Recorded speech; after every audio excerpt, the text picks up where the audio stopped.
Coming up on Mountain News at 6, one former Eastern Kentucky sheriff accused of shooting and killing a district judge appears in court. And a busy weekend for search and rescue teams in Wolfe County. More about that just ahead.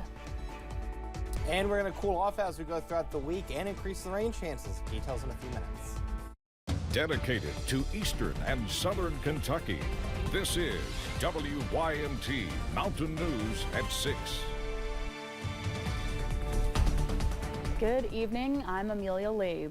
A former Eastern Kentucky sheriff accused of killing a judge was back in the same courthouse the crime occurred.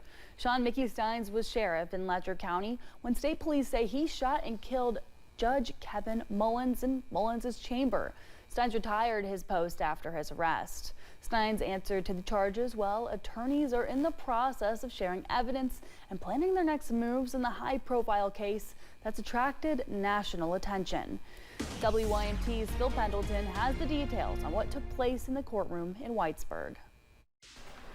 A former sheriff in handcuffs, his family watching from the front row, and moments later after his not guilty plea, the judge said that bond would not be considered, but his attorney said they will seek an adversarial bond hearing. You know, we still have this little thing called presumption of innocence, and it doesn't matter what the evidence that you've already seen is out there, he still carries that presumption. Bartley says they have a solid defense, part of which is based on a moment of extreme emotional disturbance. We do not concede that this thing is a manslaughter case. We do believe that we will put on a full defense that we will urge for an acquittal. Bartley also says they do believe they can seat a jury in Laurel County, citing the assassination case of Sheriff Sam Catron in Pulaski County. And at the time, that was probably one of the most high-profile cases that area had seen. Still a lot of questions over motive, but Bartley did say there could be a link to Steins being named in a federal lawsuit involving a deputy. I think that the timing of what occurred is certainly something that is going to be a crucial point in this case. Prosecutor says it's too early to talk about motives or if he will seek the death penalty. After all the evidence has been collected, thoroughly gone through, and a conversation with the family has been had, and get their thoughts on the process. The court date or time for an adversarial bond hearing has been set. In Laurel County, Phil Pendleton, WYMT Mountain News.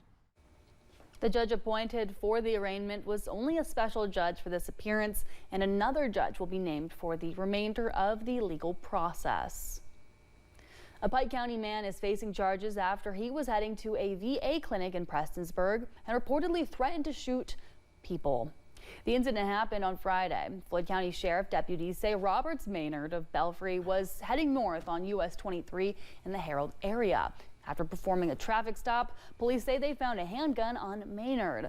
After kicking a deputy in the stomach, Maynard was charged with a slew of charges, including assault. A Laurel County woman was charged with murder earlier this year. Today, she appeared in court. Yolanda Lomelli was accused of shooting her husband, Manuel Lomelli Jr., back in March. A self-defense immunity motion was under submission for ruling in the case. Lomelli's next court date is set for January 27th at 9 in the morning. We are still learning new details about the suspect in a sexual assault on campus at the University of Kentucky. A few weeks ago, 21-year-old Safai Kawafuege arrested for the crime, being charged with sexual abuse and indecent exposure. The assault originally happened overnight on November 10th at the intersection of Rose and Euclid Avenue. Police say they were able to identify the suspect on security cameras. Somebody else came forward and said, hey, that looks like the individual that may have exposed themselves when I came home from a bar. Incidences with the suspect are believed to expand beyond the University of Kentucky's campus down to Richmond. An EKU police citation shows 10 female students reported him, and they also reported him for stalking claims. In Pulaski County, there was an explosion inside a home after a woman reportedly lit a cigarette. Crews with the Parkers Mill Fire Department were called to a home in the Lake Ridge Road community yesterday after a neighbor heard an explosion and screamed for help. When crews arrived, they found a woman with severe burns. The woman was airlifted to the Louisville Burn Center. Crews later put out a fire they found in the utility closet of the garage of the home. In Laurel County, officials with Sheriff's Office say a phone scam has surfaced where someone is identifying themselves as someone working for an internet provider. Officials say the person is telling the recipient they are offering a promotion to them and need their account information. Police say it's a scam to obtain personal data. They say to not give out personal identifying information.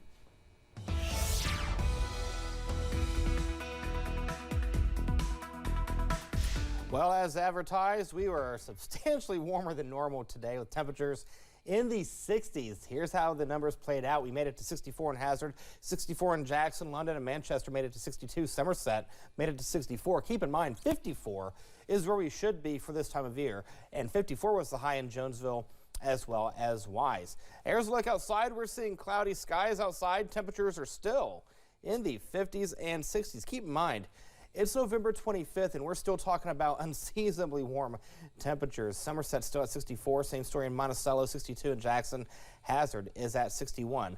We're seeing a little bit of rain being picked up on live pinpoint Doppler radar, but all in all, that's it. We're going to stay mainly cloudy for the next few hours, but the rain chances will pick up, though, as we go throughout the late evening going into the overnight hours. We'll see temperatures hovering around 47 by the 7 o'clock hour. Overnight lows will be in the upper 30s and low 40s. Now, coming up in the first alert forecast, Thanksgiving is this week, and there's a lot of traveling. We'll talk about the travel forecast coming up in a few minutes. Amelia. All right, Eric, thank you. It was a busy weekend for the Wolf County Search and Rescue Team. Team members say they conducted 2 complex rescues, including one at the Red River Gorge. They say a rock climber fell 20 feet and suffered traumatic injuries. The team's chief, John May, says the man was airlifted to UK, and he adds that he was not wearing a helmet, but he advises all climbers to wear one. A lot of rock climbers don't wear helmets. And I understand, it's, it can limit your visibility a little bit, and wearing a helmet all day kind of makes your neck tired and different things. But, a helmet would have made a significant difference in the individual that we rescued yesterday. May says the other rescue the team conducted this weekend involved 2 hikers that wandered off trail, but luckily no one was hurt in that incident. $91,000 in scholarships has been awarded to Southeast Kentucky Community Technical College to support students pursuing careers in healthcare. $70,000 will be for the nursing program. $21,000 will be for the physical therapist assistant program. The funding was awarded by the Kentucky Council on Post-Secondary Education's Healthcare Workforce Investment Fund. Governor Andy Beshear announced the first selections to receive medical cannabis dispensary licenses today. There were some businesses that were selected from the announcement that are in our area. HYE Property Management LLC in Powell County, Reed KY Dispensary LLC in Pulaski and Pike Counties, and Kentucky Zen LLC in Pike County.